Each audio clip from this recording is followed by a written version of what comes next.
பிரதமர் மோடி இந்த நாடுதான் என் குடும்பம்னு சொல்லியிருக்காரு. இதை வச்சு பாஜகவினர் ஒரு பிரச்சாரமாக இருக்காங்க. அவர் நாடுதான் என் குடும்பம் என்று சொன்னதை விட காடுதான் என்னுடைய குடும்பம் என்று சொன்னால் குரங்குகளும் பன்றிகளும் ஓநாய்களும் அவருக்கு உறவினர்களாக இருப்பதற்கு லாயக்கானவர்கள்.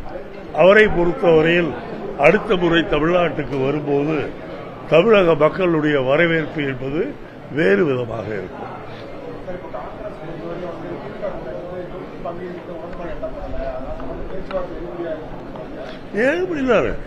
நீங்கள் இன்றைக்கு இருக்கின்ற நிலையை பொறுத்தவரையில் காங்கிரஸ் தான் திராவிட முன்னேற்ற கழகம், திராவிட முன்னேற்ற கழகம் தான் காங்கிரஸ். எங்களிடையே எந்த விதமான வேறுபாடும் கிடையாது. குறிப்பாக இந்த மோடியை நாட்டை விட்டு துரத்த வேண்டும் என்பதிலே நாங்களும் திராவிட முன்னேற்ற கழகமும் ஒத்த கருத்துடையவர்களாக இருக்கின்றோம். கண்டிப்பாக நடந்து முடிய இருக்கின்ற நாடாளுமன்ற தேர்தலுக்கு பிறகு நாட்டை விட்டு வெளியேறி ஆப்பிரிக்க கண்டத்தில் குடியேறுவார் மோடி.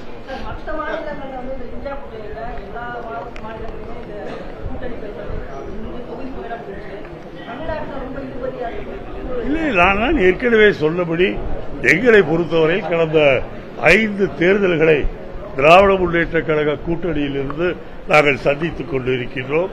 எங்களுக்குள் எந்த வேறுபாடும் கிடையாது. குறிப்பாக மதச்சார்பின்மையில் 100க்கு 100 நாங்கள் ஒன்றாக இருக்கின்றோம்.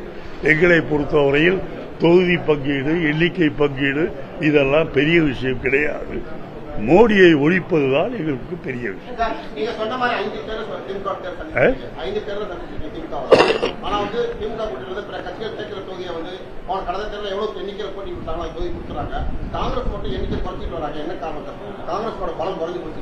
இல்லையே, குறைக்கவில்லையே. யார் குறைச்சதா? நீங்கள் காலத்தினுடைய சூழ்நிலைக்கு ஏற்ப தொகுதிகள் பிரித்தாகப்படுகின்றன. ஏனென்றால் உண்மையாலுமே காமராஜருடைய காலத்தில் இருந்த காங்கிரஸ் இப்போது கிடையாது. அதை நான் ஏற்றுக்கொள்கின்றேன். ஆனால் தொகுதியை குறைத்துக் கொண்டே வருகின்றார்கள் என்பதை எங்களால் ஏற்றுக்கொள்ள முடியாது. அது உண்மையும் இல்லை.